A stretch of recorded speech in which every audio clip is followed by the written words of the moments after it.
to a Monday edition of Birds 365, a big Birds 365 today as we kick off free agency in the NFL. The legal negotiating window starts today at noon Eastern time, so we will be fast and furious with content this week. For those who do not know, that basically means teams and pending and free agents can make handshake deals, and they will be finalized at the start of the new league year on Wednesday at 4 p.m. Johnny Mack coming off a big weekend in Eagle Land where the first big extension has landed in Eagleville with Jordan Davis signing a massive deal. How you doing on this Monday morning, my friend? Doing well. We're here. I got up, by the way, I got up first. One of the first posts I read was Happy Legal Tampering Day. And I just wanted to strangle the guy. Happy legal negotiate. You're allowed to negotiate. How is that tampering? Now, if you want to talk about what they do in Indianapolis, that's tampering. What they do over these 2 days, completely legal. There you go. My pet peeve. John, we're going to have plenty of stuff here that happens this weekend, and I assume, as I mentioned in my open, it'll be coming fast and furious. But let's start right what happened this weekend, my friend. We talked on Saturday after the news broke on a breaking news edition, but we always have a chance to elaborate further here on Birds 365. John, the floor is yours on the Jordan Davis deal. He signs a 3-year extension, $26 million per year. It's a $78 million extension. You did add in, which we always appreciate, the extra information of the 5th-year options included in there. So it really is more like a 4-year, $91 million deal for Jordan Davis. But the 3-year extension at $26 million per with $65 million guaranteed. John, your first thoughts here on Birds 365 on the Jordan Davis extension. That's some big money, J-Mac. It is. Any way you look at it, even if you give the real numbers and explain the 5th-year options rolled into it. So it's really, a 4-year deal, as you mentioned. So he's signed through 2029. And he's still top 10 when you add in that 4th year, which is the 5th year option on his rookie contract, which is just under $13 million.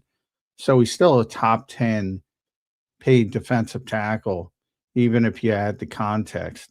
By the way, second pet peeve already. That's why agents do it. 3-year extension, 7 area. Wow. That's why they do it, for the good public relations. That's why they release things that way.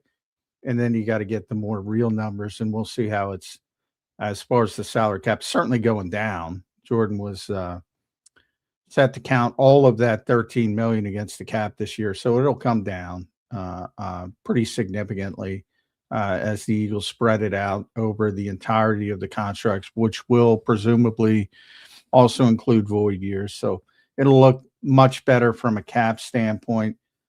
Look, bottom line, we all focused, I focused, a lot of people focused on the nose tackle contracts and said, you're not going to have to pay Jordan Davis this money.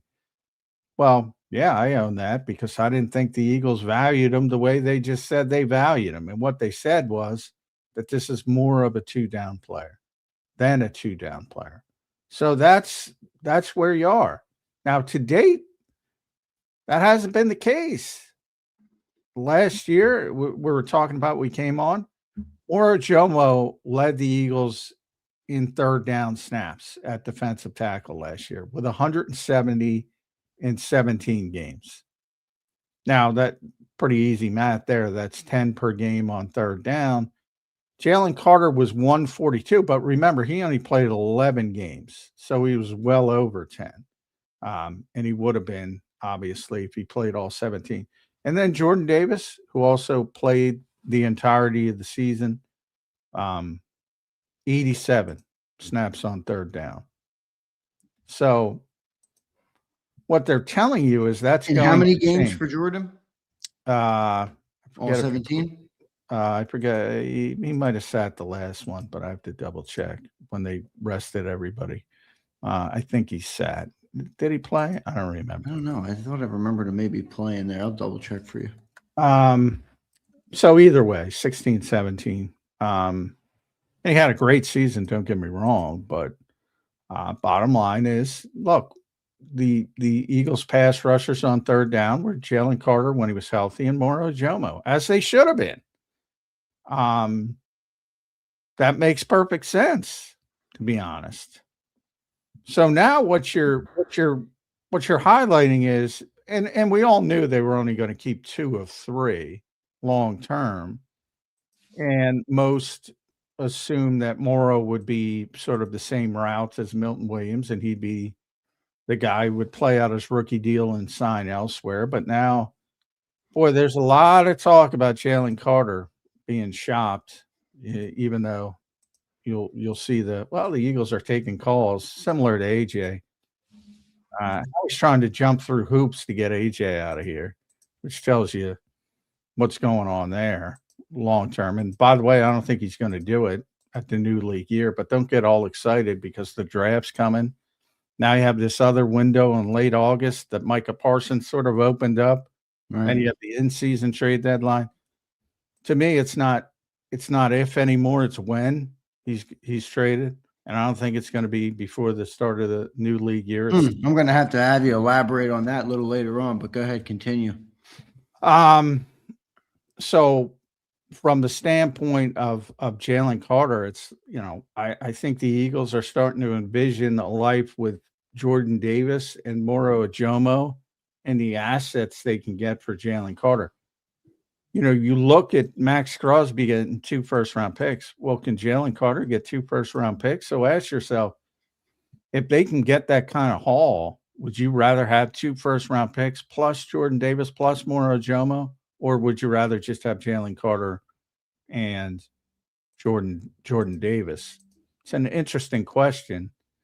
I don't know if they can get 2 first-round picks, because fair or not, Jalen has a little bit of a reputation.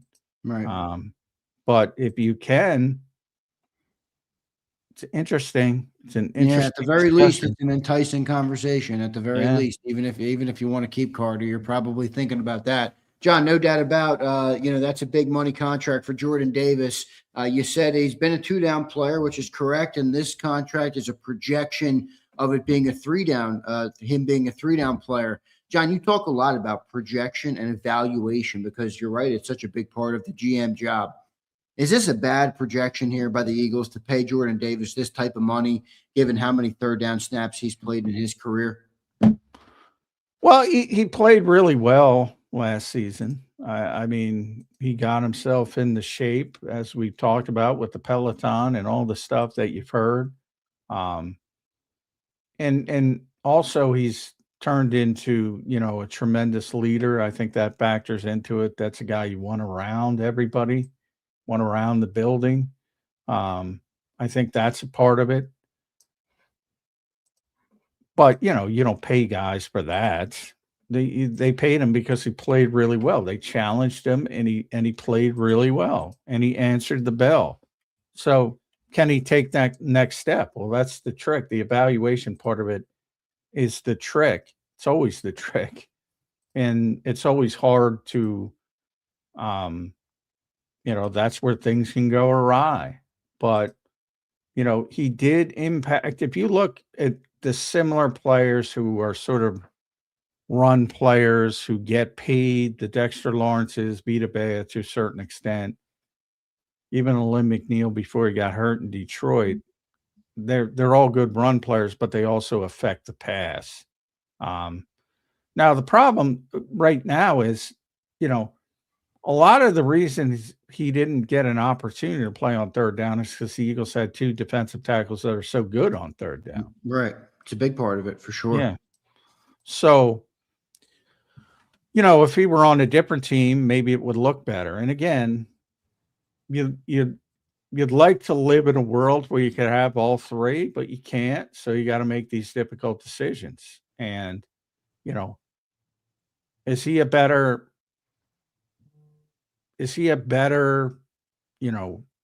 run and pass player than Moro Jomo? Yeah, he is, because Moro's not good against the run. He's very light. He's getting better. But so he's definitely a more well-rounded player. And then, of course, Carter's, different from a talent standpoint. So I'm not going to put him in a conversation. If they move him, it'll be for different reasons, but health and some of those maturity issues, and maybe they're challenging him behind the scenes, and maybe he takes the baton just like Jordan Davis did. But he played Well, very well. considering Jordan Davis's deal size, that baton might be 40 million, John, for Jalen Carter. Well, and that's the other part. How high do you want to go, for Jalen Carter? When you start talking about potentially what can you get for him? How Do you high do think you it's want to two go? first, though? I don't know if it's two first. I don't think they can get to first. No. I mean, you got to be really good and really trying to find the word where you got to be able to be counted on week after week, year after year. I mean, consistent, just star power. Like I've said with one of my concerns, they never leaves the field, year after year. Now, bad team, but you can count on that guy. Micah Parsons. In a way, John, Jordan Davis has been similar. I mean, 13 games his rookie year, and then 17, 17, 17 for 3 straight years. He's been healthy. Well, he has, but the difference between him and Max is Max has been out there for 1,000 snaps, and well, Max plays what 90% of the snaps as compared to well, Jordan. that's what I'm taught. That was part of the issue with Jordan Davis was, early in his career wasn't playing a lot of snaps to say the least. So, but the star power of, and injuries come into it again, the injury rate. But Micah Parsons up to that point had been, lights out from production, durability, week to week consistency. So those are the guys who generate that type of. I'm not sure Jalen Carter's at that level, but doesn't hurt to ask. No doubt. And this Jordan Davis deal is massive. Congrats to Jordan Davis. He did have a big year, John. They asked a lot of him, and he certainly delivered. Had a great year. Now it's exciting to see what's coming. John, on our breaking news segment, you brought up something interesting, and it kind of goes to the conversation today about if you shop Jalen Carter or Jomo or what they're going to do with the other 2 tackles that they have. Will the Eagles even want to go into this season with all 3 guys on the roster? They're all under contract, but will they want to go into the season? You asked the question. If it's 3rd down and you're Vic Fangio, is Vic going to prioritize the contract, or is he going to put the 2 best pass rushers on the football field? And then you must answer the question, is Jordan Davis better to have on the field at that point than Moro Jomo and Jalen Carter? If he is not, John, you are in a similar scenario where he's a 2-down player. How do you think the Eagles handle that? And do you think they'll make a move at that position before the start of the new year? No, I ultimately, because I don't think, I think the only thing they would do is that type of monster deal for Carter. Otherwise, all 3 will be back. And to me, this is a clear indication they're going to kick the can down the road with Jalen Carter. They're going to pick up his 5th-year option, which is enormous, by the way, because he's already made 2 Pro Bowls, so it's over $27 million. So if you consider his 5th-year option, Jordan Davis's was 13, so it's more than twice as big.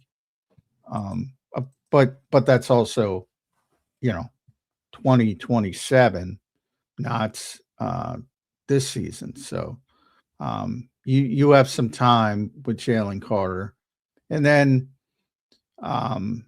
Moro Jomo, you're in the Milton Williams situation with Moro. He's playing out his rookie deal. And if he plays well, he's going to break the bank, but you're not going to move him because of the talent right now. And then you sort of have to wait a year for Jordan Davis to become more of an impact on passing downs. Because, Yeah, I mean, Vic's going to play the guys who are the best pass rushers on third obvious passing situations. That'd be nuts to not. So if they're here, they're going to play on third downs. No doubt. Johnny Mac, legal negotiating window kicks off in about 3 hours and 40 minutes, John, which means the only negative of our Monday Birds 365 is that this thing might be expired pretty quick, John. We're about to have fast and furious news coming in at noon today. So lock in with us, everybody. Hit that like button. I got some great things coming this week on the channel. We'll have a bunch of breaking news reactions. I want to thank Fritz and Bianculli Law Firm for sponsoring the program today. And I also want to remind all the great people of JAKIB Nation one thing. We had the Savvy Seats home opener promo running a couple weeks ago, and we almost sold it entirely out. We had a couple extra guys who did not finalize, and then we also had Savvy come back and say, any of the JAKIB people that want to go, we are going to make it happen. So we have some more available spots.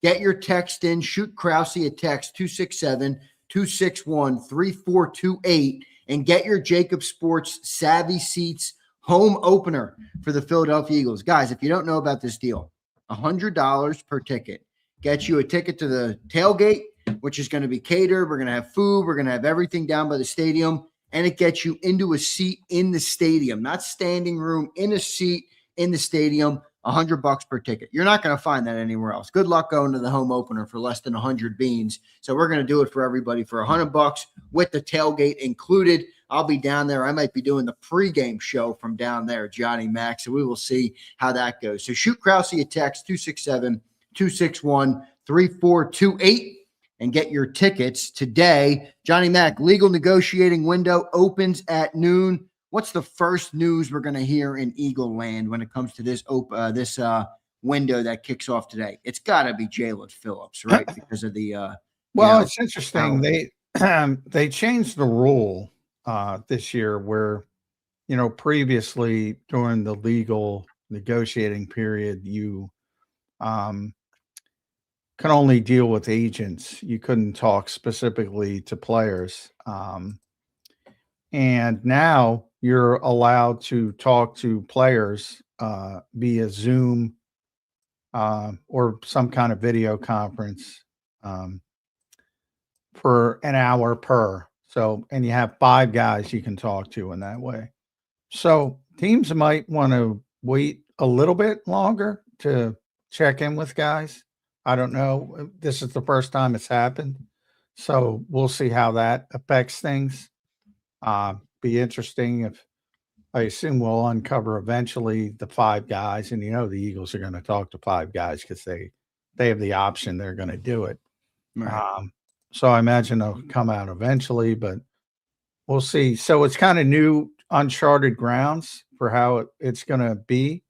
In the case of, you saw some of the repurposing, as I like to call it, yesterday around about the Eagles and Jalen Phillips. You've been watching this show. Yeah, he's their top priority. Retention, off season. Now they're not going to hand him a blank check.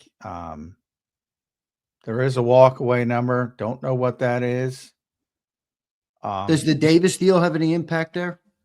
No, they had budgeted Separate buckets, right? Yeah. Yeah. And they budgeted heavily. I saw our boy James Carver, if he's listening, he sent us a long note on X. He's always been a big Jordan Davis guy. So big shout out to James Carver. But he had mentioned, well, if they don't get Phillips, they'll pivot to Dean. They're pivoting to they're getting an edge rusher. They budgeted for the edge rushing position. Now I think it's going to be done with Jalen Phillips. Ultimately, I've always thought he'd be back. I think he understands the Eagles are going to pay him market value. He understands his best football has been with Vic Fangio. He understands how well he played late last season. Ultimately, I think they're going to get it done. If you look at Athletic, I think he was 3rd. If you look at the well thought of around the league. And usually pass rushers at his age don't hit the open market. So he's number one. He's the biggest priority, and I think the Eagles are going to get it done, but we shall see. Any indication where you think that number is, John? Have you heard any new information on the Jalen Phillips deal? I mean, I've seen some pretty crazy numbers floated out there. I've heard 27, 28 million. And you look at some of the contracts being signed, John. I mean, it's not hard. It's not hard to get me to believe that Jalen Phillips' camp wants 28 million, and it could be even more than that they want. Anything you've heard around what that number could be with Jalen Phillips? No, I mean, there's guys at the top are going to get overpaid. So he's going to get overpaid. The question is that 25, 24, 25? It's not 18. I know that. Is it 30? Then the Eagles. It's not the famous 17.3 on Spotrac, John. Yeah. I hate to pick on him, but I mean, I don't know what was going on there, but it'll dry up pretty quickly, though. You see some of the deals getting done before free agency. They're more modest, but I think Jalen's going to be one of the few guys who cashes in really, really big. And it'll look worse when they announce it. Like I said, that's my prediction. If you want a prediction, you're going to be blown away by the size of the deal, and then the real numbers will come out, and it'll make more sense. But that's my prediction on Jalen Phillips. Well, that's a good prediction, John. That's always how it goes, and that's what happened with the Jordan Davis deal as well. It happens in every deal. That's just the way it is. But boy, people buy it. That's why they do it. And the old adage with some business people is people remember the first story. They don't remember. Well, John, it's not. Is it even people like, for example, how do you cover it? We and you went live. How do I cover it without using the numbers that are put out? And in a way, it's almost like coercion into making people believe it, because I have to say the numbers without knowing the real numbers, but we added the context to it right away. Because I got one of the reasons I can't jump on right away when these things happen is I'm trying to gather information. Right. Well, one of the things I was able to gather, it kept them under contract to 2029. Well, I'm saying 2026, 2027, 2028. No, that's the Eagles' typical way of doing things. Fold in the fifth-year option, and sure enough, that's what happened. So it's really a 4-year, $91 million, which is still significant. And again, you'll have void years, and the cap part of it will be much lower than people expect, and how he will get all his flowers. How does he do it? Yada, yada, yada.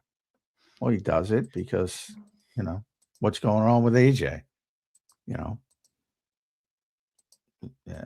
Well, we got to go there this morning, John. I mean, I wasn't even going to go to AJ this morning, but I got to go to him after I heard what you said. You said, and I think this was the phrase, Howie is jumping through hoops right now on AJ Brown. Is that the phrase you used, Johnny Mac? What exactly did you mean by that?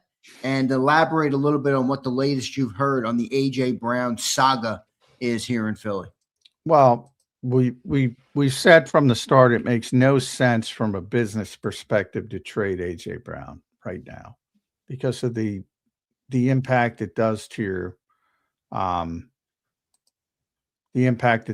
cap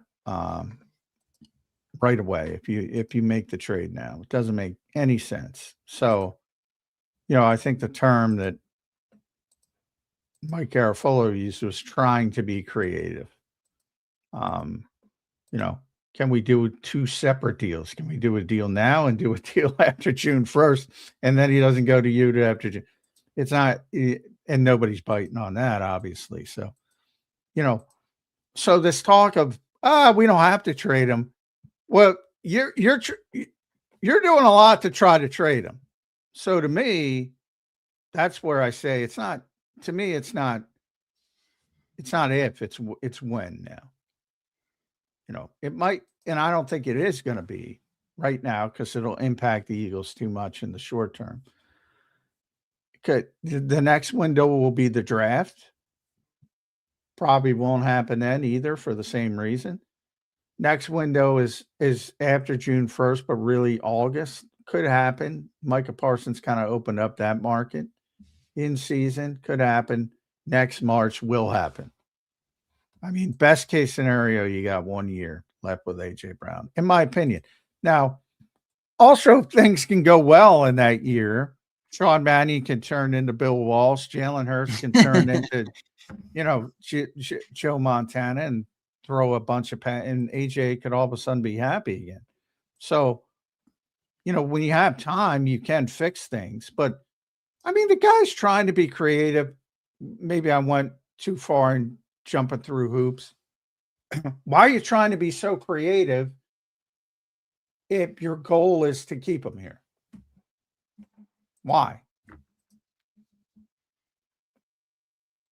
Because he doesn't want to be here. Right. I mean, to me, it's pretty clear. And I know people are going to shit their pants about that, but grow up, baby. It is what it is, John. I mean, you're right. A lot of indications here on that. John, we got Jeff Kerr coming up in a minute here. I want to thank everybody for being here. Hit that like button. Got a good crowd in here for the start of NFL free agency. The new league year officially begins Wednesday at 4 p.m. Eastern. But always they give us that nice little lead up to it. Today at noon Eastern, the legal negotiating window kicks off, and you will see deals fast and furious. John, real quick, one more question before we get to Jeff Kerr. Just your thoughts on some of the deals, man, around the NFL. I'm going to try and give people the most of what I've seen. It's been quite a bit, so I can't get all of them. All right, but obviously Jordan Davis extended 4-year deal, $91 million. It was a 3-year, $76 million extension. Yesterday, a major deal for Trent McDuffie after the trade from Kansas City to LA gave him a massive 4-year contract, over $30 million per year. Max Crosby was traded from the Raiders to the Ravens, John, for 2 first-round draft picks. DJ Moore went from the Bears to the Bills. David Montgomery went to the Texans. Zaire Franklin goes to the Packers. Titus Howard to the Browns. Teron Jack Johnson to the Raiders. And then a bunch of releases: Stephon Diggs, Kyler Murray, Geno Smith, Joe Mixon, Aaron Jones, and Javon Hargrave, former Eagle, Marshawn Lattimore, Tremaine Edmonds, and just recently Tua Tagovailoa. And then a couple other signings: Khalil Mack, Alec Ingold, Tyler Huntley, Sean Ryan, Ed Ingram, Eric Wilson, and Justin Stranad. John, what your takeaway is on all the moves around the NFL? Do any of them stick out to you or worth mentioning here on Birds? Obviously, the biggest ones are Max Crosby and McDuffie. But McDuffie also affects the Eagles because guess what? He just set the top of the market for cornerback. Guess who's next? After next season. Yep. Quinyon Mitchell. So that's the kind of, if Quinyon Mitchell keeps playing like Quinyon Mitchell, that's the kind of money you're talking about. And Cooper DeJean, a little bit less because he plays inside, but that's what you're talking. That's why the Eagles are acting like they're acting. That's why they're not signing every name you've ever heard of. So those are obviously the 2 biggest ones, and they both impacted the Eagles in a weird way. The Crosby stuff, I don't think the Eagles were ever a big part of that. Now they check in on everything, so it's easy to say they're involved, as we say. So Howie's certainly keep an eye. But the Raiders wanted draft choice. They don't want a player. What is Jalen Carter going to do for the Las Vegas Raiders other than do what Max Crosby did? Be a good player on a really bad team. They want young players to grow with Fernando Mendoza, and hopefully, 2-3 years down the road, maybe they can. Well, I think it's a little different. I mean, is it easier for Mendoza to develop with a young receiver or with an established vet? Doesn't mean you got to keep AJ forever, but you have an offensive-minded head coach. Jalen Carter was the name floated for. Yeah, no, they don't want Jalen Carter. AJ Brown, I thought you were talking. Yeah, no. They haven't been involved with AJ either. The teams right now, it's New England or bust with AJ. That's everybody else is out. Baltimore was in, but they traded 2 first-round picks for Max Crosby. They're out. Buffalo was in, but they did that dumb deal to get DJ Moore, so they're out. It's New England or bust, and the Eagles aren't looking at NFC teams, so that's why I don't think it's going to get done.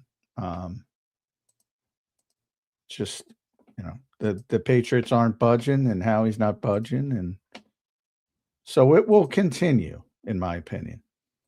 Yep, a couple big deals yesterday. We mentioned a Max Crosby deal. It was hyped to Philly, and then you don't hear anything about it after it goes. That's kind of how it happens here in the city of brotherly love. Thanks, everybody, for being here. Hit that like button. We got the great Jeff Kerr set to join us right here on Birds 365. He joins us now. You can follow him at Jeff Kerr, PHL. Jeff, major week in NFL land, and it kicked off 2 days ago with a massive extension for Jordan Davis by the Philadelphia Eagles. How you doing this Monday morning, my man? My bold prediction didn't last too long, as I said to John late Friday night. He got traded to a Bird team, just wasn't the Bird team we were thinking. It's close. It's only right down I-95. There was some breaking news that the Ravens leaked when they did this Max Crosby news I know John hates uniform talk, but the Ravens kind of leaked what uniform they're going to be wearing next year. When I missed that. Post. Shockingly, I missed it. Yeah, they changed the word. They were like the Eagles, John. They changed the word mark. Word mark? Oh, the word mark is changing. Yeah. And the numbers are changing a little bit, because I heard it was going to be minor tweaks to the Ravens uniforms. I'm like, why would you mess with those uniforms? Why don't they just line the people up, and as they enter the stadium, just pick their pockets for $100 and then use the same uniform? That's all they're doing. Are you a SpongeBob fan, John McMullen? No, not really. Isaiah Rodgers was. So I got some SpongeBob knowledge from him. Him and I used to talk about the episode where they made the colorful Krabby Patties, and Mr. Krabs goes, "How can you make money on such a stupid idea?" And the broadcaster goes, "Well, how could you not make money on such a brilliant idea? They make so much money that they're just giving it away to people." Yeah, well, in this case, they're stealing it from people. Yeah. But hey, I'm surprised. I'm actually surprised that the NFL hasn't gone like the Oregon route in college, where you just wear a different uniform every single game almost, and make the Rubes buy every one of them if they want every one of them. I'm kind of shocked that there's actually uniform regulations. Like, you can only wear the Kelly Greens 4 times a year. Like, I guess it's to keep somewhat of a uniform standard, but I don't know. I hate how baseball does it. I think baseball should allow as many jerseys as you want. Same with football. I'm kind of shocked they don't go the college route. Well, we'll see. Jeff, what's your reaction to the Jordan Davis deal, man? I want to get you on that. Obviously, we got a big day here with free agency, with everything opening up. The Jordan Davis deal comes in. It's a 3-year, $78 million extension, but you add in that 5th-year option. It's more like a 4-year, $91 million deal, $65 million guaranteed. He's the highest paid nose tackle in NFL history from the numbers that we were given, at least the way it was reported. What's your reaction to that deal, Jeff Kerr? Overpay? Good pay? Like the move? How do you see it, Jeff, with this signing by the Eagles? Thrilled for Jordan. Not really surprised he got that money, just based on him being a good soldier, being an ultimate team player. He's well liked in that locker room. He's well liked outside the NovaCare complex. And look, from where he was at 2-3 years ago to now, I think they're banking on last year being more consistent with what he's going to be. They're paying him based off future production. I feel like he got the money Milton Williams would have gotten, because the Eagles knew they had to pay Jalen Carter, they had to pay Jordan Davis. But Jordan Davis, look, they gambled taking the 5th-year option. It worked. Jordan Davis played well better than a $12 million player last year. And look, he's earned it. He's one of the best run stuff and defensive tackles in the NFL. Him and Derek Brown were the only 2 players that have 70 tackles and 6 batted passes. That's a pretty impressive stat. And people want to say sacks, people want to say pressures, but it's more than that. He was the glue to that defensive line last year. Now you say they have to pay Jalen Carter. Well, yeah, there's a Yeah, lot. yeah. They don't have to pay him, I guess. Yeah, This was last year, though. They had to pay Jalen Carter. I'm starting to think they're thinking about life with Jordan Davis, Moro Jomo, and the assets they can get for Jalen Carter. Is that overreacting? No, I don't. I don't think that's an overreaction. I think teams want Jalen Carter. I think they're willing to listen to prices. I'm prepared for life without Jalen Carter, but I wouldn't. I just, it's hard to keep talented players all the time. Howie Roseman has even said that. This is what happens when you draft well, John. Yeah. It There's is. unintended consequence to everything. I agree with you. And look, you got to pay Quinyon Mitchell. You got to pay Cooper DeJean. But Oh, by the way, you see what Yeah. McDuffie got? you just led to my point. I'm like, okay, he's making $31 million a year. What are those two going to get? You can't pay them. You can't pay Davis. You can't pay Carter. You can't pay Jalen Phillips, who I believe will be back here. Look, Nakobe Dean's already out the door. You're going to have to, you're already paying Zach Bond. If Jahai Campbell turns to be the player they think he's going to be, you're going to have to pay him. I don't know if they can pay Reed Blankenship, John. It's the players that they have on this defense, what they have to pay and how good this defense has been is crazy. And a lot of it's drafted. Most of it, with the exception of who? Jalen Phillips and Zach Bond. It's all drafting. Well, Reed Blankenship is undrafted, but you get the point. They believe they have at least 10 players who are going to get 10 million a year. And that means they aren't going to have 10 players. And that's why guys like Reed and Nakobe are going to probably leave. Also, you got to start coming to the realization that these offensive guys, they're, Dallas Goedert, I don't think is going to be back. AJ we'll talk about in a bit. Your guy Saquon, this might be his last year. I'm thinking it is. Yeah. And you got to start thinking about the heir apparent there. Devontae Smith, I think, is a core part. They love him. But yeah, things are changing there as well.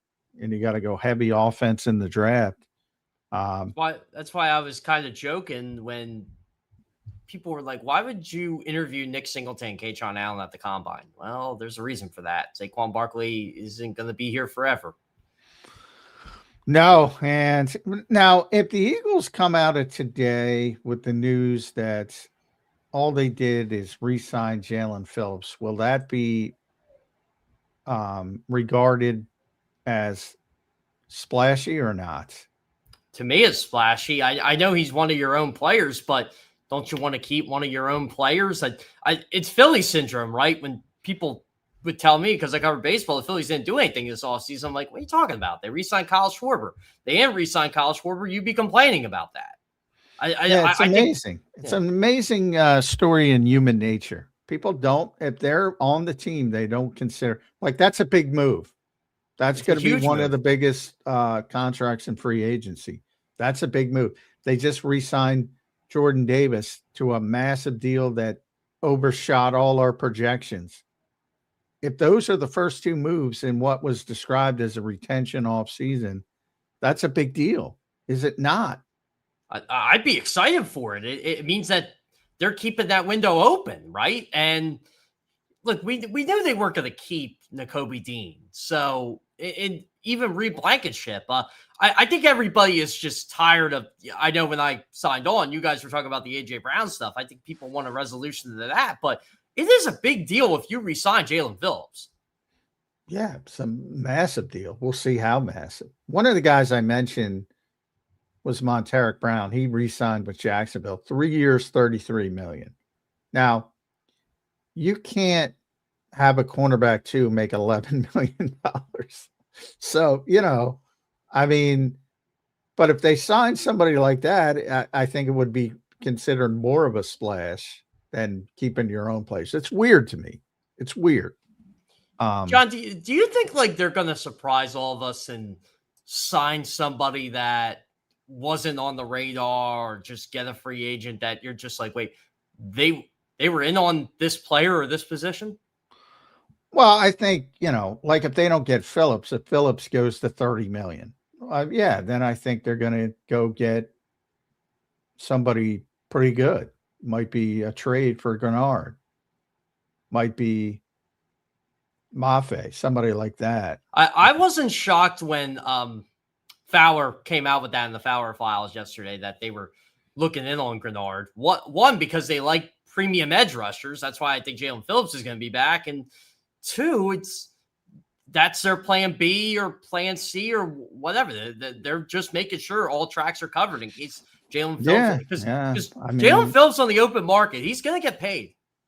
Yeah, I was told they're budgeting for that position. So they're getting somebody. It's just a matter of who. And I think it's going to be Phillips. But we shall see as that continues on.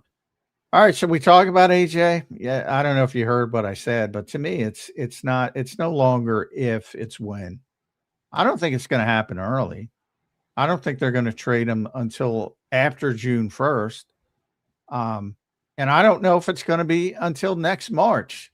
But I'm telling you, Jeff Kerr, right now, best case scenario, one more year of AJ Brown in Philadelphia. It feels like a college relationship, right, John? There's a shelf life there. I think so. You got all the news of how he's trying to be creative and do this. Can we make this deal now and we don't kick the player to you until June 2nd? I mean, that's a lot of bending over backward for we don't have to trade him. That kind of narrative. We don't come to us. We're not taking calls. Exactly. And I heard the part where you said about it's basically the Patriots are bust. I agree with you because the Bills took themselves out of the running. And I'm sure Howie Roseman's eyes lit up when the Bills gave up a second-round pick for DJ Moore. And the Ravens, too. Weren't the Ravens floated as a potential suitor? I don't think they're trading anything more now after sending two for Max.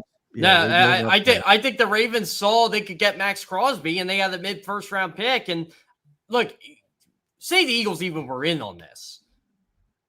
You're not competing with the first-round pick in the teens. No. They have the 14th overall pick. Yeah, so the Eagles started 23. So right there, Baltimore, you're not winning. You're not winning that.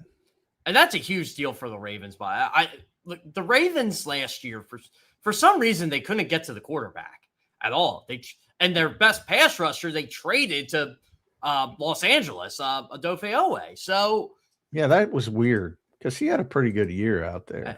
I think they were selling and not selling because remember at the time they were like, I want to say they were either 2-5 or 3-5, and I think they were just like, well, we're probably not bringing him back. They were 1-5. Yeah. I think they were 1-5 when they did it. I think they went on their winning streak after that, and I just think they kind of just said, well, whatever happens, happens, and the AFC North almost came to them anyway. That's true. I thought it was. That whole time, I thought they were going to win it. Yeah, I mean, good for them that they were able to get a mid-first round pick. They kind of salvaged the year, which, by the way, their quarterback was hurt all year. If there's a team I think that is going to bounce back, it is Baltimore. Yeah, I might have to get off the Baltimore train for a year because I've been picking. I said 1 year I'm going to be right. Yeah, John. I might have to get off that train. That'll probably work out well for him. Yeah. Yeah, my concern there is Lamar Jackson. Is he the same guy? Is he the same player? And is he going to lead them to the promised land? I don't know that he is, or if he is, I'm not sure. We'll see. I remember for CBS, people used to joke before the Chiefs would win the Super Bowl or get there every year. They're like, you always pick the Chiefs. I'm like, they're going to win it one of these years. And I think I picked it in 18 and no one knew who Mahomes was. And I was close. I'm like, hey, I'm going to run it back, see what happens. I got that one right, but I've got a lot of Chiefs Eagles Super Bowls right over the last couple of years. Well, yeah, that's taking the chalk though, Jeff. You gotta jump out in the ocean. Now if you pick Kansas City, that's bold. That's bold. I'm not picking them next year. I actually think I went with you, John. I think I picked Baltimore this year. I think I picked Baltimore, and it definitely wasn't Seattle. I'm trying to remember who I picked for the NFC. Wasn't Green Bay. You know what? I actually think I picked the 49ers. I think they were my pick out of the NFC this year. But I got to look.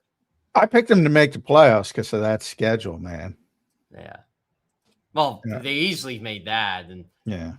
I never, we haven't talked about this on the show because it's an Eagles show. What a whining team the 49ers are. You hear their excuse, the excuse train coming out that they're getting destroyed by Seattle? No, I didn't see that. Oh, they're like, well, we would have had this guy, and this guy. We would have beaten them. I'm like, yeah, okay. Well, I know. I come on. Kyle Shanahan didn't say that, did he? Unless no, Kyle Shanahan. The players said it. It's players. Yeah. It's not coaching. If we had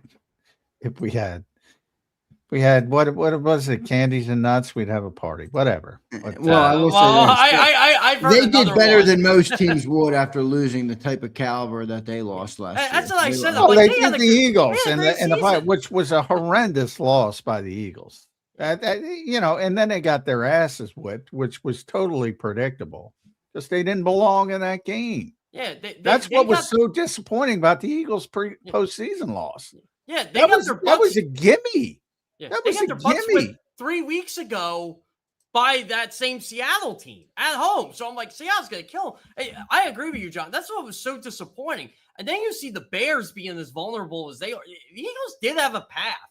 Oh yeah, I was convinced we were going to Santa Clara at one point. I'm like, are you kidding me? Everything falls for this team. Yeah. They got to beat San Francisco, which is a walk in the park, and they screwed it up. And then if they won that game, they got to beat Chicago in Chicago. Yeah, and look, did I think they beat the Seahawks? Probably not. But you don't know. But you don't know, right? Things change because then Seattle has to play the Rams. Yeah. Maybe you're hosting the NFC Championship game again. Remember, I said all last year, I don't think the Eagles can go beat Detroit in Detroit. Then Detroit lost. Oh, they're going to Super Bowl now. Yeah, that was a terrible loss to San Francisco. No way to shape. Terrible loss. Man. Terrible loss. And what an ugly game. Like, I really do hope that's not A.J. Brown's last game as an Eagle, but it is fitting that it would be. Yeah, well, I think, too many overreacted to his lack of whatever you want to call it, focus, efforts, whatever. Everybody played a bad game. The defense didn't play well. I bring it up they got a pass because the offense is so terrible, but yeah, they did. The defense played terrible that game. They couldn't get the Brock Jalen Phillips, by the way, the Eagles are going to sign. I don't even know if he had a stat in that game. Yeah, don't bring that up on this day, Jeff. Come on. I gotta be realistic, John. But look, I posted last night how good their defense was though after they got him, and they led the league in points allowed. Yeah. Felix Hunt. Yeah. Jeff, with the deal to Jordan Davis at being at the number it is, I think we can all agree it was higher than we expected. I think even for the biggest Jordan Day, John, you gave a shout out to James Carver. I'll double down and give him another shout out. Even as big of a Jordan Davis truther as James has been, I'm not sure he expected the deal to be that big. Now, with that being said, if the Eagles get an offer for a 1 and a 3 or a 1 and a 2 for Jalen Carter, are you making the deal or what? That's a Quinnen Williams type deal, isn't it, Zander? What did Dallas? Went down straight for Quinnen. It was a 1 and a 2, right? 1 and a 2, yep. Yeah, you got to think about it. I think 2 first-round picks would sell it. I don't think anybody would trade 2 first-round picks for Jalen Carter, but you never know. You're banking on the guy's potential. And we know Jalen had, the shoulder injury last year? He had an arm injury. Look, I don't know. At 1 and 2, I'm definitely listening. Yeah, I make that deal. I'm getting out of the Jalen Carter business while the going is good. I'm worried about those shoulders, man. And maybe that's what they're worried about. I don't think it's a character thing. I think it's an injury thing. No, I don't think it's. I think they'd like him to be a little bit more mature, but I think it's more to do with the shoulders. And that could be a long-term issue. You need your shoulders to play defensive tackle, to say the least. But then you have to convince somebody else that he's healthy, and that might be difficult to do. So Going to be interesting. If you're a team that's maybe thinking about getting him, you're like, well, why is one of the best organizations in the NFL trading this guy? What are we not seeing that they see? Yeah, fair points. What about the other guys? N'Kobe Dean, Reed Blankenship, Dallas Goedert. Any of them coming back? I think that Kobe's gone. Man, if I don't think Reed's going to be back.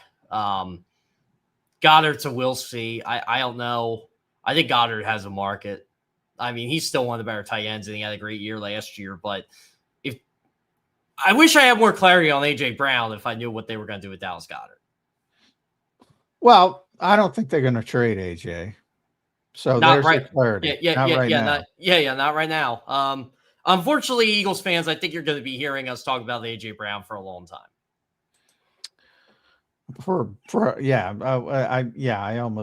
I would prefer never to talk about this trade again. I think we're going to be talking about it leading up to the draft. I was honestly hoping the reports are there's going to be something done in the next 48 hours.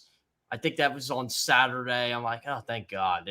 This thing might be over. And I don't know. I haven't gotten any indication, John. I believe you haven't gotten any indication of it. I just don't think it's happening. You're trying to create leverage in theory, and Buffalo tapped out, Baltimore tapped up. You're not talking to NFC teams, so there's not a ton of leverage. I don't think it's getting done in this window. But I also think there will be other windows. Just because he's here, don't assume he's going to be here long term, because they haven't traded him in this window. In fact, I think it's pretty clear that by what they're trying to do to move him, that they're ultimately going to move him. That's how I kind of read it. Yeah. And this is what I'm just hoping it's done by the time they have to show up at the NovaCare complex. Minicamp, he's not here. Mandatory, he's not here. And the coach has to get questions about it all the time. The players at the podium want to get questions about it all the time. It's a distraction. It is. Oh, it's definitely a distraction. Here's an interesting question I want to throw at both of you. Who is going to be that fish spree, the big money guy who's just got no shot? Who's going to be that guy? No shot for what? The Eagles to sign him? No. No shot to be living up to his contract. Oh. Who's going to be the big, I got one. It's not Jordan Davis, is it? No. No. He wasn't going Jordan Davis with that. I think I know where you're going now. I want to hear it. Alec Pierce is going to get signed like a superstar receiver. Yeah. I mean, look, he averaged 24 yards a catch last year. Yeah, I think he's going to make. Are people in this league still that dumb? He's going to get paid like a superstar receiver, and he's going to be back on the market in 2 years because he's going to get cut. That's funny. Yeah, that's funny. I was joking with our one Patriots fan. I'm like, you're not getting AJ Brown. You will get Alec Pierce for $28 million large, and you will like it. As ironic as that is, I would love to see him here. It's never going to happen. I actually think he'd do well in a Sean Mannion offense. It's just I don't know what a Sean Mannion offense is. I don't either. People make that comment. What is a Sean Mannion offense? But I have also seen Green Bay. They like to throw the ball downfield a lot. They like four verticals. Hopefully not on fourth in your season. Fourth and 11, and everybody's playing sticks. But everybody hates sticks defense, but that's why it exists, folks. Yeah, you might have sticks defense back in 2027. Is that? Yeah, I don't even know what year. Jim Schwartz. What would have been a bigger loss, John? If the Eagles would have lost Vic Fangio, or if they would have lost AJ Brown? Well, I always get player first. I mean, yeah. And so would Vic. That's what's great about Vic. He's like, you need players. I mean, you need players in everything. I don't care what level of coaching. You need players. Yeah. And Vic, to his credit, I mean, and now you're going to see it because for whatever reason, like all anybody talked about is how good this offense was. And this offense shouldn't be this bad because of how much talent they have. But were they that talented? Exactly. The defense is more talented. People just didn't recognize it. Now that they'll get paid, now they're going to recognize it. Oh, Jordan Davis gets paid. Jalen Carter's going to get paid. Maybe not here, but he's going to get paid. Morris Joma is going to get paid. Nolan Smith might get paid. Jalix Hunt might get paid. We'll see what Nakobe and Reed get. Zach Bond's already got paid. Quinyon Mitchell's going to make $30 million. Cooper DeJean's going to be in the $25 million range. Everybody's getting paid. Then all of a sudden it'll be, God forbid if Jim's got to take over and say, look at what they're getting paid. They should be the number one defense in the NFL. I remember saying to some people last year, look, Landon Dickerson overall is a good player. He was not good last year. No. Cam Jurgens was not good last year. Lane Johnson was hurt. Tyler Steen was fine, but fine wasn't good enough. No, but I can think of one guy who either got better or maintained, and that's Devontae Smith. Yep. Everybody else got worse. Even Dallas Goedert, because of his, people get focused on the 13 touchdowns. He wasn't much of a factor late in the season. He was terrible as a run blocker where they needed him, where he typically had been good. So he descended from that aspect of the game. Whenever they got rid of Stoutland as the run game coordinator, I think that's when Saquon got a little bit better. That's true too. Which is, by the way, when they went to more under center and more of the stuff they're going to be doing, projected to be doing this year. And by the way, it was Nick Sirianni who did it. That was one thing, and I know he wasn't crazy. I would always ask him it, even during the season. Saquon and repeating the 2,000-yard thing. And I showed him the graph. I'm like, Saquon, look, these are the numbers. This is it. Well, I'm going to be I'm like, but they all say that. Barry Sanders, your role model, couldn't do it. It was going to be hard. I didn't think he was going to have a 1,500-yard year last year. That would have been awesome, but look. Yeah, I think 15 would have been fine. Oh, yeah. I mean, I think he had an okay the year last. I actually think if there's a bounce back player this year, I actually think it's going to be him. Well, come on. You got to get one Penn State thing out there. What? Go with a different. No. What about my other Penn State thing? Jahan Dotson ain't going to be back. But what's Jahan going to get? 1 year, $4 million. Where's he going to play? The Patriots. Let's just link everybody to the Patriots. I'd rather have him than Alec Pierce at $28 million. Yeah, I'm with you, John. Yeah, I think so too. Because if he's good at $4 million, that's a heck of a deal. Yeah. And now Alec Pierce is a fine player, but come on, he's not one of the best receivers in football. Since we're obsessed with the number 3 receiver here in Eagle Land, who is going to be the number 3 receiver? I guess Darius Cooper. But don't we have to answer who the wide receiver one's going to be first? Yeah, that'd be true, but we've been obsessed with the Quez Watkinses of the world for a couple of years around here. I think it could be Cooper. Well, I think if you have AJ, it's going to be somebody they draft. I think you're going to draft somebody this year. Yeah. I'm really hoping they go balls to the wall and draft a receiver in the first round just for everybody's sanity. I don't think that's going to happen. I don't either. I think it's you never know. I mean, it's going to be on offense. I'll tell you that. Because do we think Mekhi Becton's really going to come back? No, I don't either. They're changing schemes. They're changing. You're going to have Mekhi Becton reach block? No, it's not going to happen. You're going to have Mekhi Becton going laterally and running? If Stoutland was here, I would entertain it more, but he's not here. Yeah, exactly. I saw Mekhi was around town and somebody said he'd like to come back. Well, of course he'd like to come back. Yeah, he was at the card show this weekend. Of course but Stout's not there. I mean, he's not a fit anymore.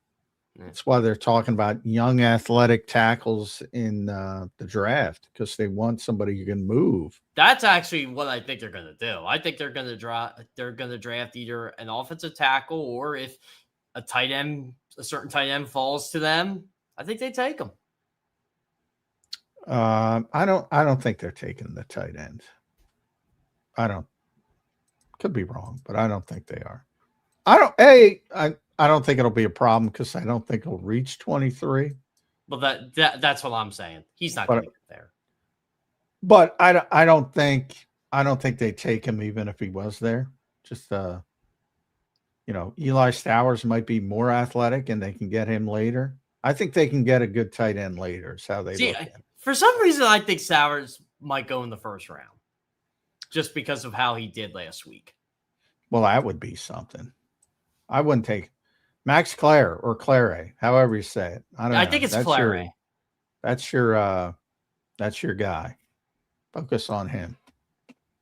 No, you don't want to, because he's an Ohio State guy. No, I like Ohio State players. They actually produce good NFL players. But he was a Purdue guy. Didn't he transfer from? He did transfer. Well, they all transfer now. Yeah, they all transfer now. My only surefire thing in the draft is just drafting an Ohio State wide receiver. I don't care who it is. All right, so Reed and Nakobe, are they gonna hit 10 million each of them per year? I think Nakobe does. I think Nakobe. Reed, because of the position, not sure, but I think he could be a $10 million guy. I don't think either of them are getting to 10. That's my prediction. Nakobe, for obviously the injury concerns. Reed. This is a weak free agent class, John. I gotta look this up here again. It's not a class I like. No, it's a terrible free agent class. But you got to add in the cut guys, and Tremaine Edmonds is out there again. Yeah, because he got paid too much the first time. Boy, wonder how that happens. Okay, I'm one of the biggest Trey Hendrickson fans on the planet. Please don't tell me he's the top free agent available after what I watched last year. So wait, the two guys who did all the communicating on Vic Fangio's defense last year were just— That's not true, by the way. Zach Bond was the green dot the entire season. When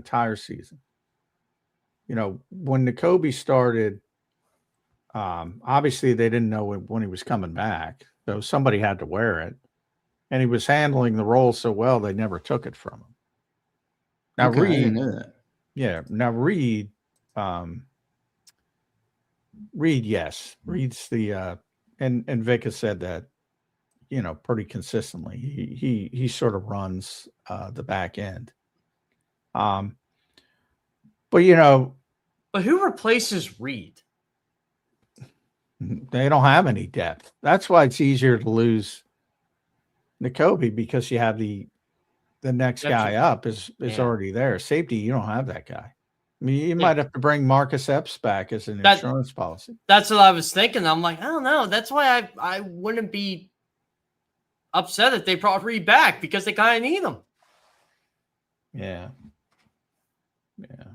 I'm just looking at the top Tremaine Edmonds is probably the top free agent now on, all ball linebackers. You know what, John? We talked about the outside free agents. There is one name I think they could be interested in. Byron Cook. Or Brian Cook. I always forget how to say it. The Chiefs safety. Yeah. He can play multiple schemes. How much do you think he's going to cost? Yeah, that's the thing. Does he get paid as much as Reed does, or more? Well, then they'd rather have Reed back. Well, exactly. If they're going to pay that. So you got to find somebody who's cheaper. Wait, I mean, he could be, but it all depends on how the league values Reed. Yeah, that's an interesting one, because it's tough to overcome the undrafted sort of stain, even though it shouldn't be. I think that'll hold his market down. With Nakobe, it's just injuries. But I do think it'll hold his market down a little bit. So on these rankings, Reed is right below Cook. on the one of the rankings pages I'm looking at. I thought Reed would be a lot lower than him because I think Cook's a good player, but I've been wrong before. Yeah, he's fine. Yeah. I wouldn't, but it wouldn't excite me. I would say that. Jaquan Brisker's a free agent. I think his stock dropped a bit after last. Well, he's from Penn State, though. Yeah, another Penn State plug. But he's one of the top safeties available. If Jeff Kerr brings up a new player on the show, just assume that they went to Penn State. What about Kobe Bryant? He didn't go to Penn State. There you go. I like Kobe Bryant. He went to Cincinnati. Is that right? That is correct. Yep. Yeah, I always like playing that game. Like, name the player and you tell me the school. Yeah, I'm sure you're good at that, actually. I'm decent at it sadly, because I I like am good college at that. ball. I don't know why. You know what? In basketball, I'm like that too. When I'm watching like NBA games, I'm like, oh, he went here. I'm like, why do I know this? Well, that's because you watch college. I like college sports too. All right, guys, let's predict this Jalen Phillips deal. I think the Birds are going to get that thing done. The Jalen Phillips deal. Jeff Kerr, I'm going to you first. What's the deal look like? Give me the guarantee, the total average annual value, and the years. You know what? I'm just going to throw a number there. 3 years, $75 million, 51 guaranteed. That feels low. I don't pay enough attention to the that's how I am. I'm just throwing the number out to entertain people. The guarantees, because they're all bullshit unless you give me the full guarantee, the actual fully guaranteed. Yeah, the actual guarantee. Agents started doing that. It's funny because people started to catch on to the stuff I talk about all the time. So then it came up with guarantees in the contract. They're not fully guaranteed. The fully guaranteed money is now the key number, and that doesn't come out till later in the process. But if you're looking at just average annual value, I think it's going to be 27-ish. That's where I am with that. It'll probably you're going higher than me. But what Spot Track have them at now? Did they up it yet? I don't think they upped it. I should double check. Let's get into that deal. Track, could count. Let's get into that deal. Then that'd be a banger of a deal. Guys, I think the deal is going to be massive. I'm thinking it's going to be 120. I think it's going to be 4 years of $118, 118 to 120. This player is a top 5 free agent available. Do not be upset that you keep your own players. We just saw Milton Williams get a massive deal. We just saw Jordan Davis blow out any expectation that even the biggest Jordan Davis truthers had. I think the Jalen Phillips deal is going to be massive. It wouldn't surprise me if it comes out 4 years, 120. Wouldn't surprise me.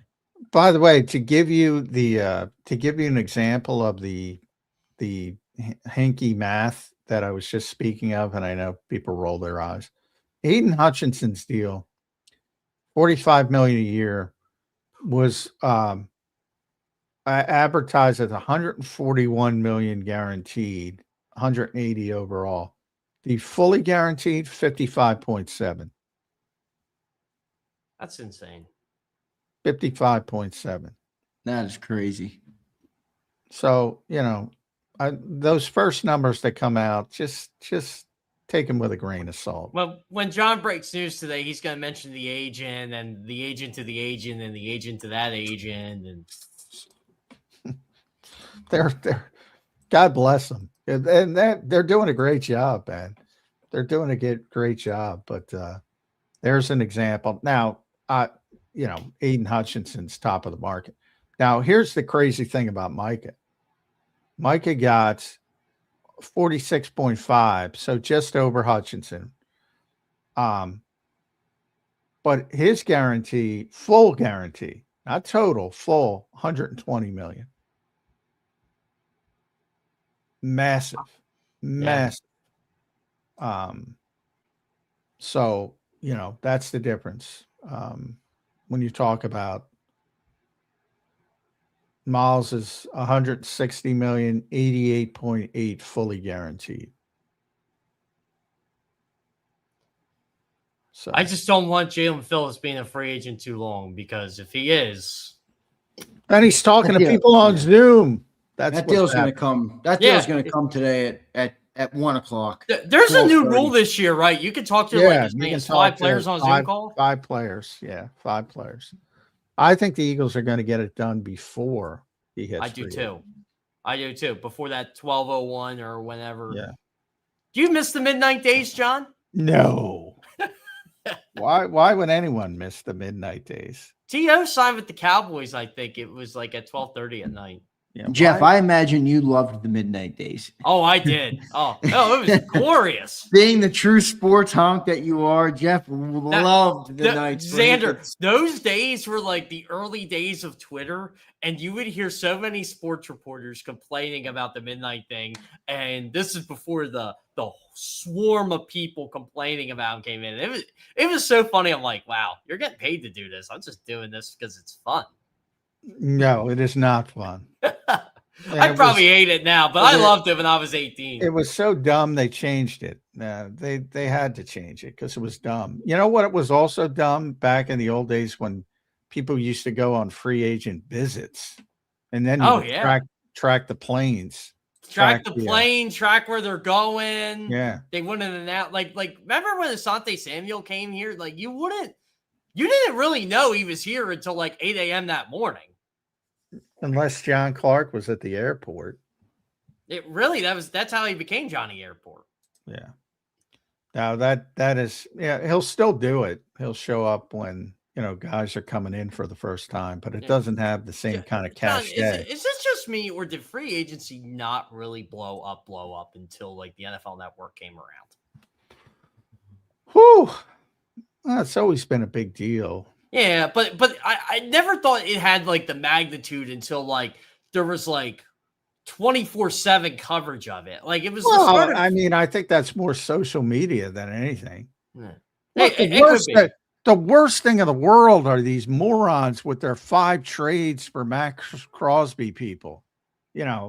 I hated doing that. CBS, they want me to do landing spots and like propose trades. I'm like, no, I don't want to do that because it's not. Well, they got to make money, guys. I mean, these people got to make money. CBS didn't need to make money. They just bought water. They still need to make money. They still need to make money. That's true. Well, that's horrifying from CBS. It's usually Bob's football blog or somebody trying to oh, so and so said. I mean, come on, guys, you're not buying that shit, are you? It's like, I don't know. Do you think people really buy it? I don't think some of them do. I don't know. There's a lot of people who just see things in passing. They don't click every article. They read headlines, and it's why the Facebook. Have you guys ever seen the goofy Facebook things? Oh yeah. Oh, it's terrible. Like, my gosh. I saw my they put parents out some of the if, like something's true. Like, it's crazy. Some of the Facebook stuff is wild. They got like Cooper DeJean got Nikki Bella pregnant. I saw the other day. I'm like, oh my god. You know what? I think Facebook is a nightmare, dude. The fake news on Facebook is insanity. And you know what? Twitter's getting like that too. Yeah. Oh, yeah. Agreed. It's crazy. Like, people could listen to us for 2 hours and you're getting truth bombs here. And then you see something on X and you're like, well, who do we believe? Well, for people that listen to this show knew in February, when was it? Whenever, before the combine, that, that Jalen Phillips was going to be their number one priority. And he still is. Period. Full stop. And he is. So believe who you want to believe, but don't believe the guy who's got a story up 10 minutes after it was reported that Jonathan Grenard is going to get traded. Where's Jonathan Grenard going? Shut up. Come on. Yeah, it's like whenever I read like stuff, I like to take it with a grain of salt. Like I remember when I would do like my free agency previews for CBS, especially when it came down to the Eagles, I'm like, okay, this is what they're probably going to do. This is what I'd be shocked if they did. Like this year, I'd be like, well, I think AJ Brown might get traded. I don't think it's going to be when you think it's going to be, but Jalen Phillips, like, yeah, I was with you, John. That's because one, they always prioritize edge rusher, and if we did have to make a bold prediction, that would have been the Max Crosby thing. John and Jeff, answer me this. And we don't know yet what's going to happen here with AJ, but John, even you seem to be going, I didn't ask for your meter. I should have asked for it. It got as high as 55% back, and then it fell to 51%. So I should get an update on your number. But if we just for a second here say AJ's gone, and John, you threw out the number 1 year, $4 million for Jahan Dotson. Does it make some sense to bring Jahan Dotson back to Philly? I don't think AJ's getting traded now at this window. But again, that means this Yeah, window. It's a long way to the new year, though. Yeah. Don't you think we would have heard about it by now? No, it's not going to be right now, I don't think. But if it did, we got a long way until the new year starts. And I have no idea what Jahan I presume he's going to sign a 1 year prove it deal somewhere. No, I don't think it has any effect on AJ, because if you're playing the long game, like Howie knows what he's going to do ultimately, if he's going to be here, if he's not going to be here. So he's got that advantage. And if he's not going to be here, you have to make a far more significant move to try to, you're not going to replicate it, but to have I am interested to see where he goes though, Jahan Dotson, because I think he's a decent player, and I think he could be with a larger opportunity, he might be able to do some things. So that was tongue in cheek. Alec Pierce is better, but I don't want to pay Alec Pierce. So, but I don't think he'll be back here, Jahan Dotson.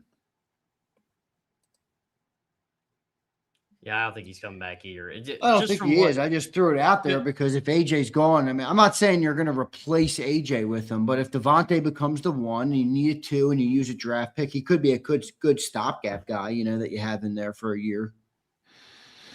Yeah, maybe if he doesn't have a market, you circle back and, after the draft, maybe that type of thing, a 1 year guy after the draft, which is, can be meaningful. Go back to 2017. That's where they got Chris Long and LeGarrette Blount. I think Patrick Robinson might have been earlier, but they had a bunch of those guys. So, but that's something for down the road. That's third wave stuff. You got first wave. Yeah. Alan Phillips is first wave. Then he got second wave. Then he got a third wave. The Eagles are going to be more busy in the second and third wave when it comes to outside players. Right. For first wave, you guys think it's Phillips and that's really it? John, you expecting to hear anything more today on first wave guys for the Eagles? I don't. I think it's just going to be Phillips. Yeah. Now, I wouldn't be shocked if they announce Phillips if they get it done before free agency starts. It wouldn't, but you never know. It wouldn't stun me if they added a tight end, like a less, not a splashy. Like a Charlie Kohler? Everybody's on my Charlie Kohler now. I saw another show. He was drafted. I love that pick. I liked Isaiah Likely too. Well, yeah, for the Eagles, because of what they're shifting to. He's a blocker. He's a legit blocker. And he's got, he can catch the ball if you throw it his way. It's not a terrible receiver. I was going to get John a Charlie Kohler jersey 2 months ago. Might have been the only one to wear it. Yeah, I'm not a jersey guy, so it's not. You're wasting your time. But you're like me though. You're a players guy. I am a players guy, but I'm not wearing a jersey. Come on, that's against the rules, Jeff. It's against the rules.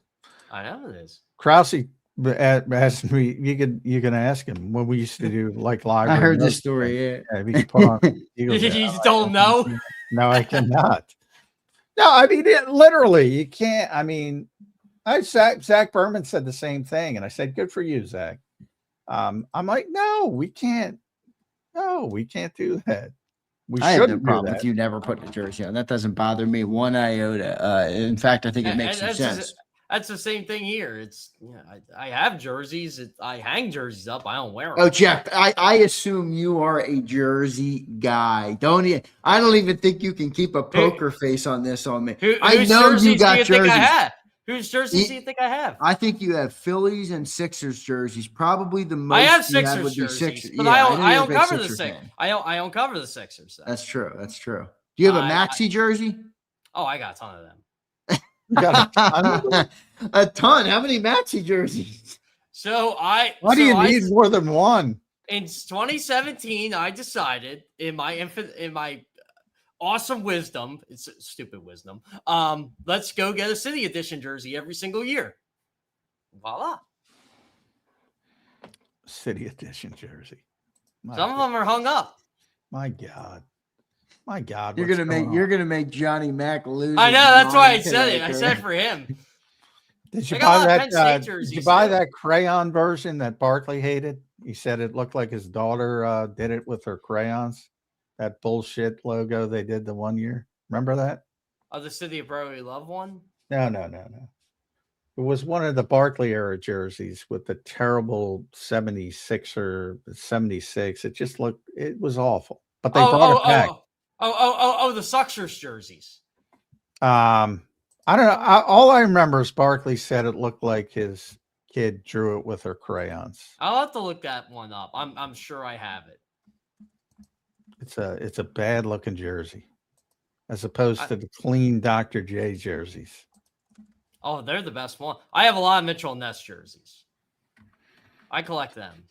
All right. Yeah, Mitchell and Ness is a good brand. All right, Jeff, your final thoughts here as free agency kicks off today. And do you have any? You don't have to give me one. I'm not going to force you. But if you have a bold prediction about an Eagles signing, I'll take it here on the show. Your final thoughts as free agency kicks off today. Is it bold to say Jalen Phillips is going to be back? No, that's not bold. I know. If you say $30 million a year, like I said, I could consider that bold. I don't think it'll be 30. Well, Jordan Davis got 26, so I know. If someone would have told me on Friday Jordan Davis is going to sign for 3 years. Well, that caught us all by surprise. By the way, 1992, Barkley famously joked that Sixers' new uniforms look like his daughter, Christiana. Oh, the star ones. Yeah.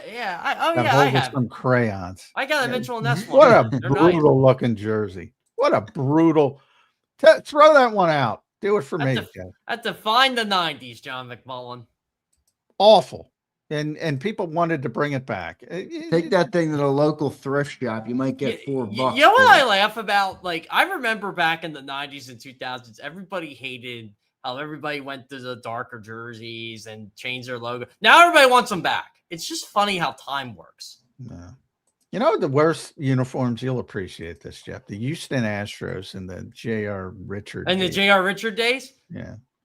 Those were just disgusting. They might have played one. They look like softball uniforms. I think that was the point. The White Sox did that as well. Anyway, I love the Phillies throwbacks, their powder blues. And the players do too. Yeah, not a fan. Not a jersey fan.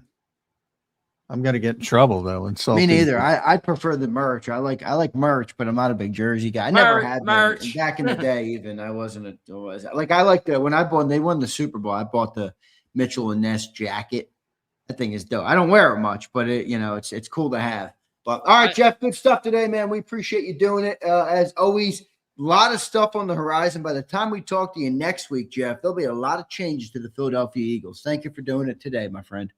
No problem. But by the way, Zander, if you want to know what throwback stuff I have, when Dick Vermeil and Eric Allen got in the Hall of Fame, I definitely bought like T-shirts of that. There you go. That's a good one. All right, Brad, I appreciate it. Good. If you are going to buy a jersey, that's buy true. a Hall of Famers jersey. Yeah, that's true. That's my Homage makes some like I'm going to do a plug for Homage right now. Go to homage.com. You'll find some awesome throwback stuff there. Not jerk, but like T-shirts and stuff. You'll love it. Doesn't Homage sell like T-shirts for like $6,000? It's like 30. I'm exaggerating. On purpose, obviously. I don't want to criticize Homage. They might be a sponsor. Good job. They sent me a Jason Kelsey Buffalo Wild Wings T-shirt. Did they? You know what ones I used to get? The Angry Runs ones from Kyle Brandt. With the scepter. Oh yeah, the scepter. I wear a lot of them when I'm bowling. Everybody goes, "Why do you have a Derrick Henry Titans scepter?" I'm like, "Oh, that's from Kyle Brandt when he had the angry run of the week when he ran over the." Dallas Goedert has a couple scepters. He does. I have a couple of them. Like, yeah, sometimes I when I shot my 299 the other week, if I would have had a 300. Everybody was all on Twitter me wearing a homage. Angry Run They are shirt. nice shirts, by the way. They are. They are. Kyle Brandt does a Very good nice. job of that. All right. I mean, they're very soft. Very They soft. are. All right, Jeff. Good show, man. We'll talk to you next week. All right, brother. Yep, sounds great. See All you, right, buddy. thanks, Thanks, Jeff. guys. There's Jeff Kerr joining us right here. You can follow him at Jeff Kerr, PHL. Appreciate him doing it today. Johnny Mac, 30 minutes left in the show today here on Birds Oh, big 365. trade alert. Trade alert. Uh-oh, what do we got? Trade alert? The Miami Dolphins are sending Minkah Fitzpatrick to the New York Football Jets for a 2026 seventh round pick. Boy, how the mighty have fallen. Wow, a Jets seventh will round sign pick for him? Fitzpatrick to a new 3-year, $40 million deal. Man, he Minkah used to be one of the Fitzpatrick. best safeties in football. I mean, Yep. obviously he's falling off if he's getting 3 years, 40 Boy, the million, but Dolphins are seventh? Dolphins are just tearing it all down. Yeah, they're going to cut Tua. Did you see that? What's the dead cap hit on Tua Tagovailoa? Oh my God. I have to look it up, but It's got to be huge. yeah, seventh round pick. Yeah. Fleming in the chat says a $99 million dead cap hit on Tua. That's got to be the NFL record. Oh my gosh. Honestly, too. I mean, like, who's going to pay him? You don't even have to pay him. It's the Dolphins. The Dolphins are essentially, there's a bunch of quarterback, Kyler Murray as well. You know, the Cardinals are going to pay him to play for somebody else. The Dolphins are going to pay him to play for somebody else. I don't even want to pay him with them paying him. I don't want him. I'm not a Tua guy at all. I mean, somebody I wouldn't pay Kyler Murray, but somebody, you know, he's better than some quarterbacks, but $99.97 million dead cap hit is what it said to be. That is insanity, Johnny Mac. Holy shit. I yeah. can't even imagine that, but it is what it is. Tua is out, you know, so we'll see what ends up happening there. I'm surprised that Minkah Fitzpatrick. I would have done that. Why didn't the Eagles do that? A seventh round pick to bring Minkah Fitzpatrick in for a 3-year, $40 million deal. How's Minkah Fitzpatrick and Andrew Makuba sound together? Is that a Vic Fangio player? Well, at his prime, he was an everybody player. Don't know where he is. Didn't pay much attention to the Miami Dolphins. Boy, that's a $42.9 million cap hit. I don't care about the dead money. The dead money's already spent. That is a $42.9 million cap hit for the Dolphins. That's So you crazy. always say dead money's already been spent, but doesn't that subtract from how much you can spend? You know, that in that given year, that given contract. I know the money's already been spent, but if the cap is 300 million, Johnny Mac, and you have explain this because I don't think people understand fully, and I don't even. You know, if there's $100 million dead cap, does that mean you're operating from a $200 million cap, or is it much different than that?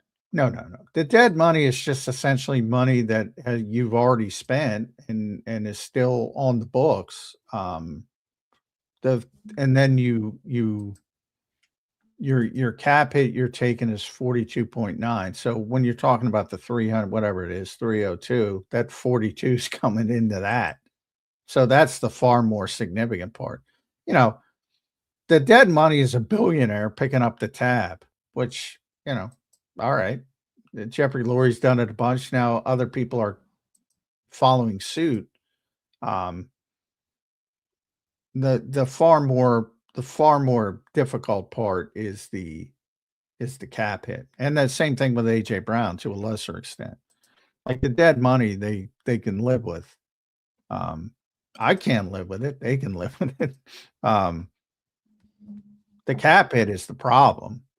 John, here's some more breaking news. You ready? It hasn't finalized, but here's from Ian Rappaport. The Cowboys are deep in talks on a deal for Packers standout edge Rashawn Gary. So they're going to do some more business. Green Bay and Dallas are loving each other up, man. They're trading. Got guys back and forth. Rashawn Gary could end up a Dallas Cowboy, Johnny Mac. Well, they were heavily involved in the Crosby stuff. They were the runner-up. So, I mean, they know they need a edge rusher. So, you're incremental. If you know you need an edge, maybe keep Micah Parsons. Now you can argue they got significant, obviously, capital, and they were able to get some other players because of it. But, Crosby's down from Parsons. Gary's down from Crosby. So, all right. But he's better than what they have.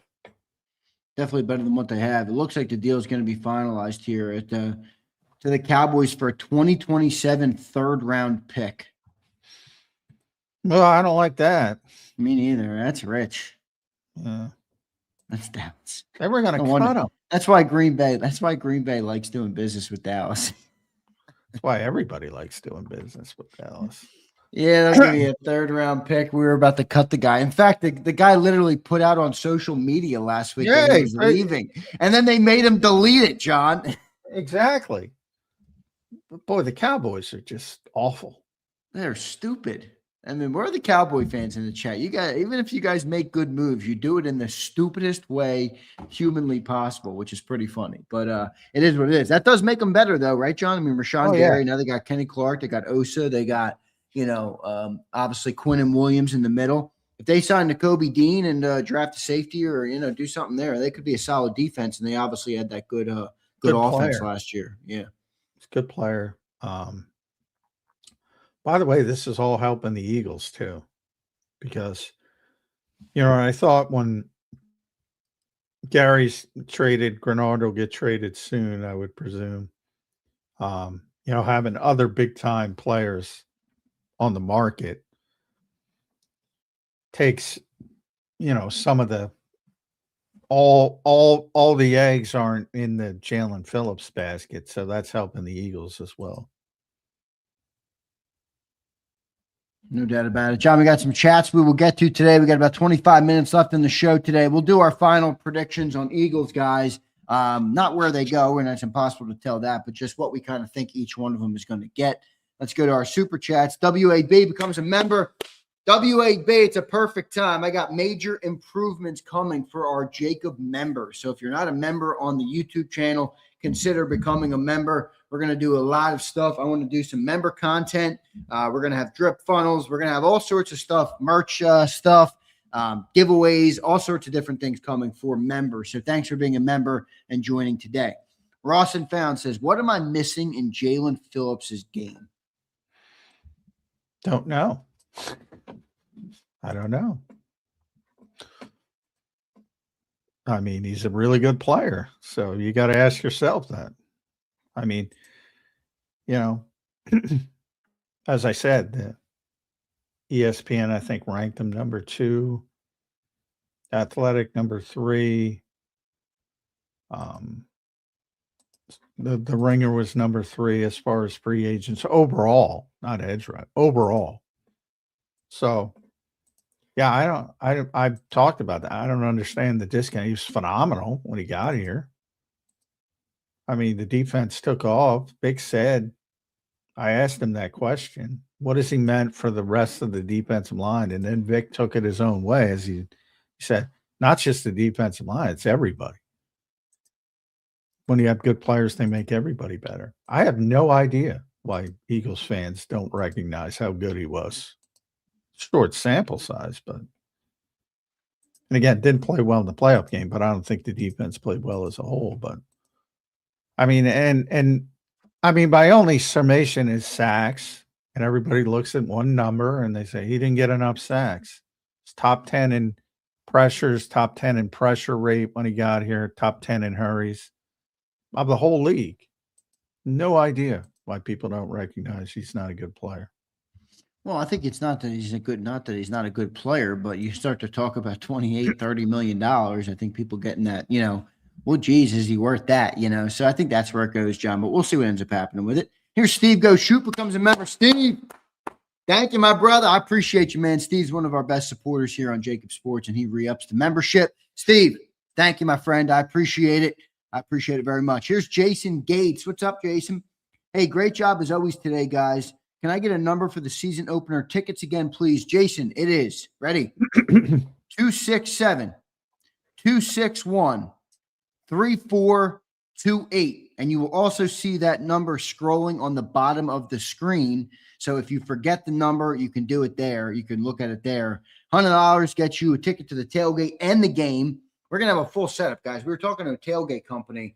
They do tailgates down at the Eagles games. They have like 4 different locations at the stadium where they will do it. So we're finding the one with the best internet, the best area, the best spot to do it for JAKIB Nation. But we're going to have a tent. We're going to have food. We're going to have everything. So this is a great opportunity. You know, if you want to meet people in JAKIB Nation, you want to meet me or whatever. If you want to, maybe you don't want to meet me. I don't know. Whatever the case may be, I'll be there. So get your membership or get your tickets in. It's a great deal for the great people of JAKIB Nation. 267-261-3428. Jason, thank you for the super chat. Here's Brian Pumper. Defense is built around JC. Guarantee his name is the first one mentioned in all opposing defensive game plans. You fools have forsaken my team. Well, at the rare instance where Bumper's right, you know, he is the guy that other teams game plan for. There's no doubt about it. But you know, as usual, Pumper, this is a lot of the, you know, he's in the forest, you know, he's missing it for the trees. So, you know, there's some maturity issues. There's some health issues. There's some money issues. It's not as simple as what other defensive coordinators are worried about. Plus, you got to pay everybody else. So you got to bet on people. Who are you going to bet on? Right. Pump, thanks for the super chat, brother. Here's Alfredo. What's up, Alfredo? If AJ is gone after June, no need to be at OTAs. Well, no shit, Alfredo. But when are OTAs? I guess before June? Right there after the draft, right? Before June, yeah. Mini camps usually right at the start of June. But, you know, depending, could be earlier, could be later. Then you have the drop-off period. And then here's one more from Brian Pump again. What's up, Pump? Thank you again for the super chats today. He says, get something straight. Y'all think Howie is trading his only game wrecker on defense? Trade him and guarantee Vic hands in his resignation within minutes. That's Brian Pumper on a potential Jalen Carter trade. Yeah, Vic will be fine. He's not going to hand in his resignation. Hey, I'm not the one picking up the phone, Pumper. Go yell at Howie. I can't lie, John. I'm a big Jalen Carter guy, but when you float out the potential of, would you rather have Jordan Davis, Moro Ojomo, and 2 first-round picks, or would you rather just have Carter and Davis? I mean, you obviously want great players, but geez, that does sound a little enticing. I can't lie to you. Well, you also can't afford all the great players. If he's making 35, you know, that probably impacts you on the back end as well. So we just run down the litany of defensive players that have to pay. And it's not going away. Right. Just correcting something I said earlier. I had Ari Myrov put out that it was a round 3 pick, but it's actually a day 3 pick. So that will be a little different. God. That's God. different. Thank God. That's a correction. So I wanted to get that right. Apologize for that. I don't think it was my fault, but I did read to you what Ari Myrov put out, who's normally pretty good. I actually like Ari. Oh, yeah. Ari's very good. Yeah, but you know, when you're trying to get something out quick, you make mistakes sometimes. Yeah, right. That's what happens. So all good there, but it's a day 3 pick for them. So there's that's the look. Well, that makes far more sense, bad, man. Yeah, it makes much more sense. Yeah, so it could be anywhere from a 4th to a 7th. I would imagine it'll be a 5th or a 6th or somewhere in that range. So we will see what ends up happening. Good stuff, everybody there. Johnny Mac, let's run through our final show to be able to do this until we hear probably some quick intel on these names. Reed Blankenship, what do you think he's going to get average annual per year?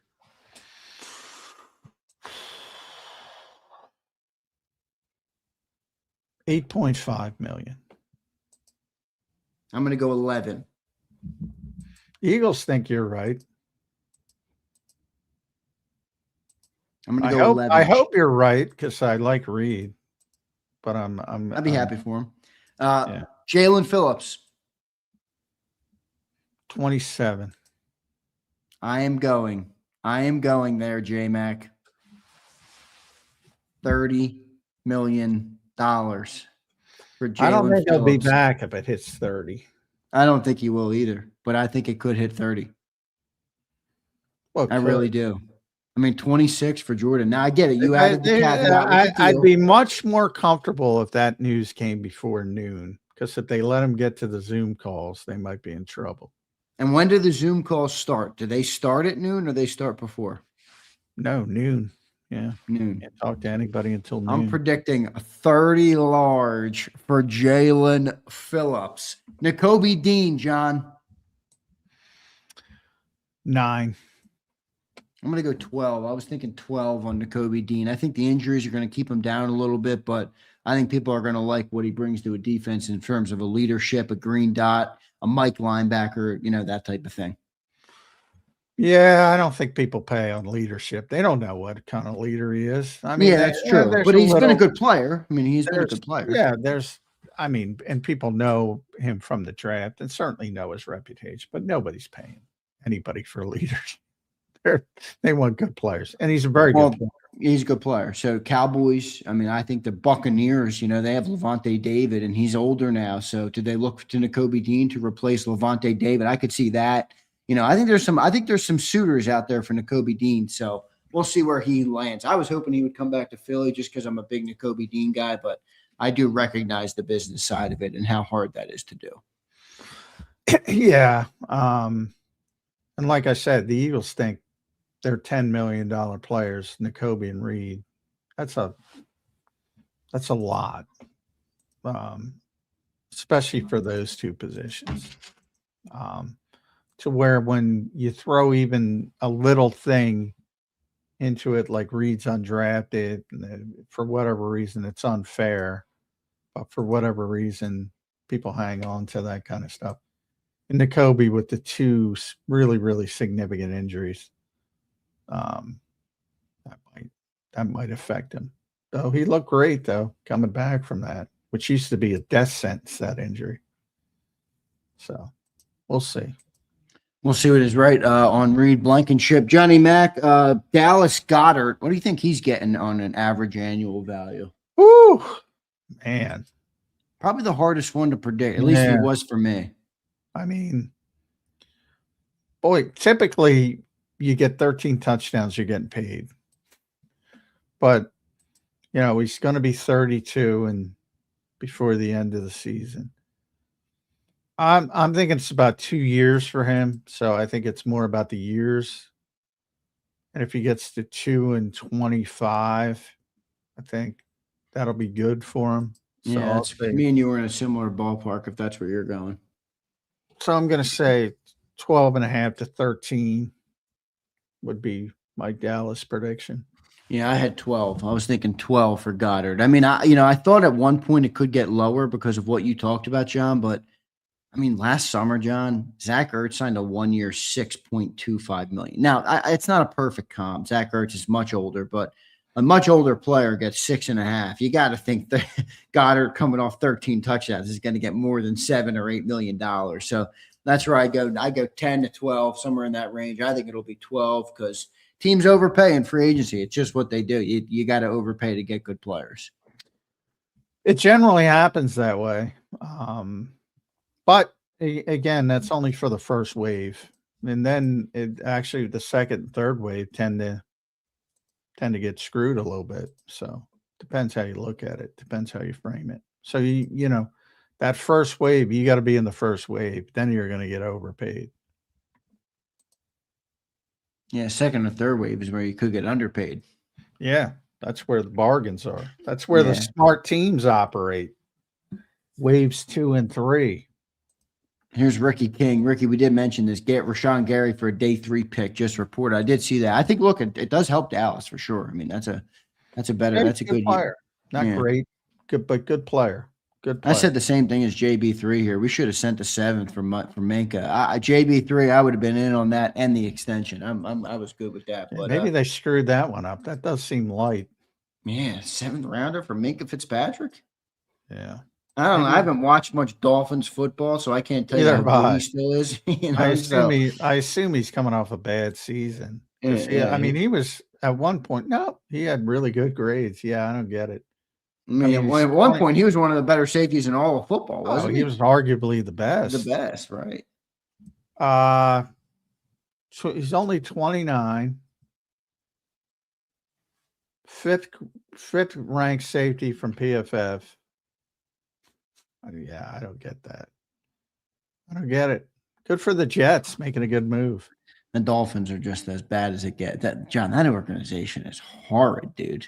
Well, they're obviously just ripping the whole thing down. Yeah, but still, I mean, if you're ripping it down, don't you? And you can get a 5th. Get the 5th. I don't know. It feels like somebody would have given more than a 7th, but maybe not. Maybe I'm off base with it. With that one, I would have done that for a team that needs a safety. The Eagles, I would have done that move, but maybe it happened before Howie even had a chance to pounce on it. We will see. John, any other relevant free agents that we got to mention here? We mentioned the big 4, obviously, but who are some of the others that are out there that could get a deal?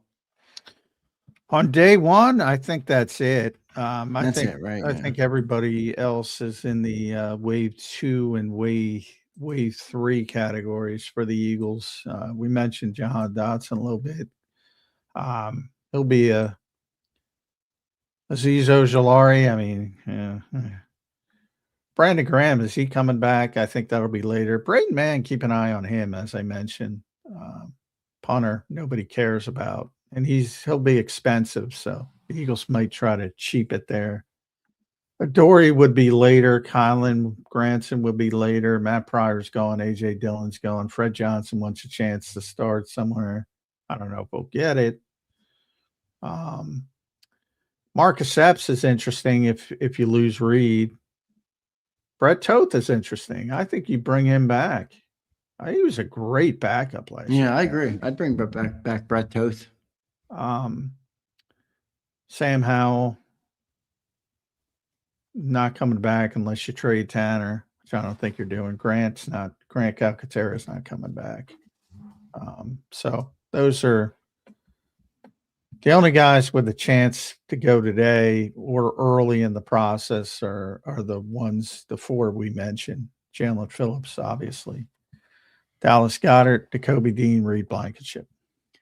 John, it's a 4th for Rashawn Gary. All right, a little bit better than a 3rd. But, Micah Fitzpatrick got a 7th. Sometimes this league doesn't. Right. The guy who puts out on social media, he was as good as gone, gets a 4th round pick. He might have been cut in a couple hours. I guess then you would have had it. Why, there's always somebody. That's why when you do get stuff wrong in the prediction game, like I got Jordan Davis's contract wrong, I'm gauging him as a 2-down player. The Eagles gauged him as a 3-down player. There's always the Dallas. I think we got to be real on Jordan Davis, though, John. I've seen a lot of talk about him in the chat today, and look, you can be optimistic on Jordan Davis, and you can like the contract. You can be happy he's re-signed. I'm happy he's re-signed. I wanted him to be in Philly. We also have to acknowledge, though, it is pure hope and projection to assume he's going to be a 3-down player. I saw some people in here, he's going to be a 3. We haven't seen that yet. There's no evidence yet of him being a 3-down player. So I do think we have to put that caveat out there. I like the player. I'm not mad they brought him back, but right now it's a deal based on hope in a way. Well, it's a deal based on projection, which is, that's what NFL teams do. That's the whole thing. That's the trick. You project rookies, you project guys going on their second contracts. So yeah, it's definitely based on projection. I know they don't like the hope word, but that's the whole world in the NFL. Your projection, you're projecting this guy is going to be a good player and worthy of this contract. I think it's fair to people to point out we've seen 4 years of Jordan Davis and 3 years, you would say, well, no, there's no way. And last year you saw some signs that he could be that. I agree. I mean, I think draft picks are fine based on projections. When it comes to 26 million, that's where I think not always do you go based on projection only. I mean, Micah Parsons didn't get paid $46 million on projection, John. No, but they are projecting he will continue to play at the level that he did. And last year he did till he got hurt. But yeah, there's that projection part of it. Max Crosby, they're projecting he's going to be the same player he was in Las Vegas, Baltimore. So there's projection involved. You're not paying a guy for what he did somewhere else. You're paying him because you assume that Micah Parsons is going to be a great player for the Green Bay Packers. And he was until he got hurt. But, your hope is you get more than when he get hurt late in the season, 14 games, whatever it was. So, yeah, it's all, you're just projecting that they're going to continue to be the players that they have been. Well, you're not with Jordan, though, right? You're not projecting him to continue. You're projecting him to take a big leap. But I'm saying in those instances, you're still projecting. It's a different type of projection, but you're still projecting. No, not all of them are created equal. We'll see what happens. I do like Jordan Davis. I'm happy for him, and I do think he had a big year, and it was good to see him come in and be in shape, take on that leadership role, and kind of really advance as a player. So I'm happy about the deal for him. Well done for Jordan Davis. It is a big one, and now we await the Jalen Carter deal, which I thought would come this year, but I do think you're right, John. They'll probably kick that can down the road. And now we have Jalen Phillips looming. John, does it get done today? Does Jalen Phillips return to Philly? We're going to learn pretty soon, dude. We're 3-4 hours away, and maybe even sooner if the Eagles are able to get it done before that noon window where it opens up to everybody. Yeah, I would hope it's done before noon, but we shall see. Yep, we'll see what ends up happening. With that, appreciate everybody being here today. One final piece, I do want to thank the great people at Fritz and Bianculli Law Firm for sponsoring Birds 365 today. Don't forget to give Brian Fritz a call. He's one of the very best out there, so we appreciate Fritz and Bianculli. And also get your text in for the tailgate, all right, for the home opener tailgate with JAKIB Sports, getting you into the game, $100, and we got the full tailgate. I told you guys we're going to have a full tent, full food. It's going to be pretty awesome. I spoke with Savvy. They sent me, let me see if I can find this link. I'll show you it on Zander time. They sent me the company that does the tailgate services. So it's a whole company that puts on tailgates, and they got tents and everything. So we have a full company leading the tailgate, so it'll be a good stuff. It'll be a good atmosphere for everybody, for JAKIB Nation to get together for the home opener for the 2027 season. So send Krause a text, 267-261-3428. John, a couple of minutes left to go here on the show today. With free agency kicking off, obviously it's an exciting time in the NFL season and an exciting time for the new league year beginning. Any outside names, John, we're not thinking that right now? Is Phillips the only name you expect the Eagles to be tied to today, or do you think they could be a player on anybody else? I don't think you're going to see any outside free agent signings this early in the process for the Eagles. Trades, you never know. But no, I think, and you look at it, if it goes to plan, if all goes to plan, you got this monster extension for Jordan Davis. You're going to have a bigger monster extension for Jalen Phillips. Those are the splashy deals. And then you start to fill in later in wave 2 and wave 3. Yeah, we'll see. Tight end would be the one position though. If they're going to do a mid-range deal, and they basically not been in the middle class over recent seasons, they're going to do a middle class deal, maybe tight end. And I've been talking about Charlie Kohler for a while. Right. Is he tier 1 though? I mean, is he going to be the first wave? No, he's not tier one because he's not like Isaiah Likely is tier one from Right. Baltimore, but he's that sort of guy. And I compared him to Josh Oliver because Josh Oliver came from Baltimore. That's where all the great tight ends come from. People knew he was the best blocking tight end in football, and he got a pretty big deal. Not super in free agency. I think the same thing's going to happen with Kohler. Yeah, we'll see what ends up happening with Charlie Kohler coming in, or potentially where he signs. I like that name, John. And you're right. Ever since you said that name, now I'm seeing it all over the place. I'm like, people listening to Birds 365, Johnny. And Monteric Brown's another guy I mentioned who's middle class. He got 3 years. Now he stayed in Jacksonville. He got 3 years, 33. That's the NFL's middle class, so to speak.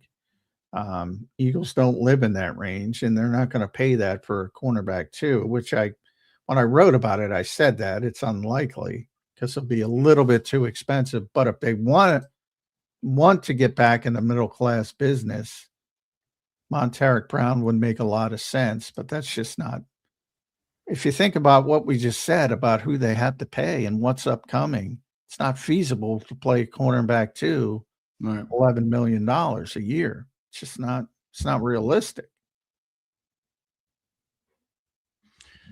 Well, a lot of stuff about to unfold, and it's going to be interesting to see. Johnny Mac, great show today. Your final thoughts here. I assume, John, I'm going to be talking to you later on today, my friend. So it's a goodbye for now, not a goodbye forever. Well, hopefully not for forever. No, that means some bad things. I do have to pick up some dog food, so that means some bad things are going to happen to me. But yeah, everybody have fun. It's here. Enjoy it. I like it. All right, John. Good stuff, man. I'll talk to you later on today. All right. See you guys. All right. See you, dude. That's Johnny Mac. John McMullen joining us right here on Birds 365. A little bit of a morbid end there, John. I didn't mean it. I'm sorry, bro. Sorry on that for everything. I didn't mean it, J Mac. It just slipped. All right, dude. Holy crap. Good to see everybody in here today. Thanks for being here. Hit that like button for us. Keith, I knew you'd jump on it, Keith. I mean, Keith, this guy Keith doesn't miss a thing. You know, he's got to get on my ass. No Diddy. He'll be on that one too. All right, he'll be on that one too. But guys, with a lot of stuff coming out, Jordan Davis obviously got the big deal this weekend. You know, what you guys think of the Jordan Davis deal? Let me gauge the comments in the chatter. I saw Brandon Howard debating with some people. I saw Rasputin debating with some people. I saw Dabney. You're counting pockets. Dabney, I don't give a fuck what they make. I'm covering the NFL, dude. Dabney, you worry about your job, all right? Feeding your fucking cat in the basement, and I'll worry about mine. Thank you, Dabney. All right? Holy moly. Tony, thank you, brother. Appreciate it, man. He says I'm happy. I'm happy for him too, man. It's a good deal, but it is hope. It is hope. It is based on hope. He's a 2-down guy. He's been a 2-down guy for 4 years. Not a 3-down player. If you can't acknowledge that, then you're not being honest with yourself. Brandon says, I'm pro Davis deal. I'm feeling good about it. I'm pro Davis too, but Brandon, you can acknowledge that was a pretty big, pretty steep, pretty big commitment there. All right. I'm kind of with Fleming. Not a 3-tech. Has not been. So we will see. You know, he got a Milton Williams size deal. And he does not do what Milton Williams does. And for the people who say he's the greatest run stopper in the history of run stoppers, he's not. I mean, what was it? Well, does anybody know what the Eagles' run defense was graded out last year? Eagles run defense grades. Let's see. I will get the exact for you.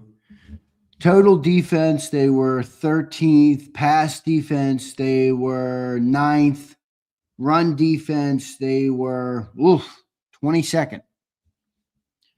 22nd in the league in run defense last year. So, now it's a team thing. That's not all on Jordan Davis, but if you pay top of the line for a run stuffer, you'd think you'd have Vita Vea. We don't. All right. We don't. 22nd in run defense. 26 million. Jordan. Let's go, bro. Time to rush the passer, Jordan. It's time to rush the passer, Jordan. Here's B. Preston. I think J-Mac hit it on the nose. This is screaming we think Davis is – oh, it is, 100%. Preston, there's no doubt about that. I mean, this is a 3-down contract. This is a 3-down player-sized contract. You know? Meanwhile, New England with Milton Williams and dudes, top 10. Yeah, you don't want to, here's Pumper. Pumper says that Jordan Davis had 1 year of production. Look, I get the concerns. I don't have a problem. I like Jordan Davis. I'm not mad about the I thought it was it was much higher than I expected it to be. But look, I can acknowledge it's 1 year of good production. So we'll see. At least him and Dean stopped the run. Well, Crowley, I'm sure you're aware of this, but Dean's last game in Philly might have been last season. You know this, right, Crowley? So without Dean and Davis playing 3-tech, are we going to go from 22nd to 30th in the run game? I don't know. We'll see. Is Davis a better leader than Jalen Carter? 100%. I think so. I mean, I'm not in the room, so I can't speak with firsthand experience. But from what I've seen, it seems like it. Jordan does seem to be a pretty awesome leader. I mean, vocal guy, upbeat, good relationship with Vic Fangio. I saw that clip. There was a clip that came out last year of him at practice with Vic Fangio. Seems to be, but I'm not in the building, so should have gave that money to my boy Milton. Flex, well, if they gave it to Milton, you'd probably be looking at Milton and Carter, or maybe Milton and Davis. I don't know. I do think the Carter stuff is interesting. Where John is not an aggregator. John is not like I always joke with Sills about this. Sills will say some things that will probably not come true, but if they're even rumored to be 1%, he could make you believe they're 75%. That is not John's style at all. And John saying there's a lot of smoke around Jalen Carter is interesting to me. I mean, he says there's smoke on Jalen Carter. I don't think they're going to trade Jalen Carter, but they did just pay Jordan Davis big money. Maybe it's a consideration if you get the right deal back. Would you take a 2027 first and this year's second for Carter? I don't know, man.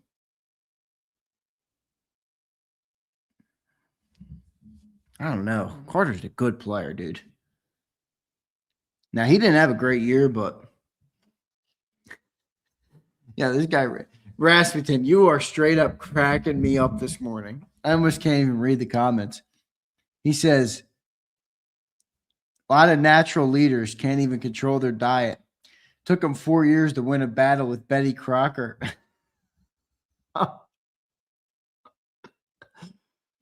Oh, man. 4 years to win a battle with Betty Crocker is nuts. That is some insane commentary. All right, guys, I got to go. I got to post up the clips from Birds 365 because they're about to expire. All right, so let me get these things posted up real quick. All right, I got the open ready. Set that sucker as an instant premiere. All right, doing some business on the air here. Bear with me. By the way, big thanks to everybody who has tuned into the JAKIB Clips channel. The Clips channel has reached the 4,000 watch hour threshold and has been accepted into the YouTube partner program. So big thanks to you guys for that. The Clips channel has been accepted, and that thing is earning. So thank you guys for getting the Clips channel up. If you're not familiar, Clips channel is like 8 to 10 minute clips from our shows and shorts. So a bunch of shorts as well. So, yeah, expiring clips. That's right, Pietas. They're almost done, bro. All right. They're going to be expiring quick. The Betty Crocker comment. Here's Flex. If Carter is traded, give my jersey to the Goodwill.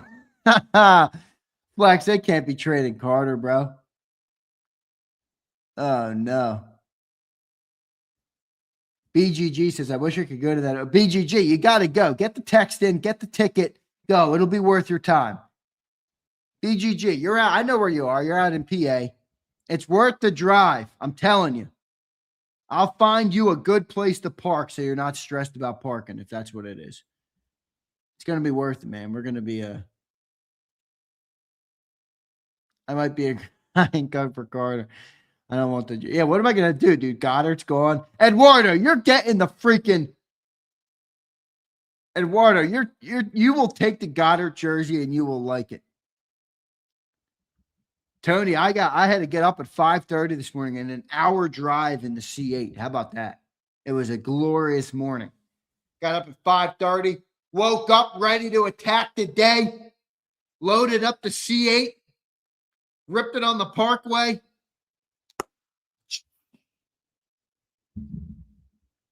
I got a good plan coming for ZK's Garage. So if you're not a member, if you're not a subscriber over there and you like my car content, go and subscribe. All right. Excited to get Tony looking nice out today. I might have to film a video. It's going to be hard though with free agency this week. All right. Oh, you need a place to park for the opening game. Yeah, Tony, that's gonna be tough. I don't think I'm gonna bring mine down, dude. Probably driving the truck. I don't know if I'm bringing my vet down there, but yours would be nice to have down there. I'll have to see. Tony, let me survey. I'll text you about that. I'll keep you posted. I don't want to put you in a bad spot. All right. You don't even need. I didn't have coffee, Preston. I didn't get the coffee until I was back, until I was done the drive. So you're right. You're right. I was enjoying it. All right, guys. Appreciate it. Let me get out of here. Post up some of these clips. Appreciate you watching today, as always. All right, we've had a good show today with a lot of people in here. Yeah, per usual, but obviously it's increased when you have. Oh damn! I fucked up the. You work on the fly and you fuck up the. Oh no, I didn't. All right, good. All right, so but we'll see. All right, guys. Love all you guys. See you next time, everybody.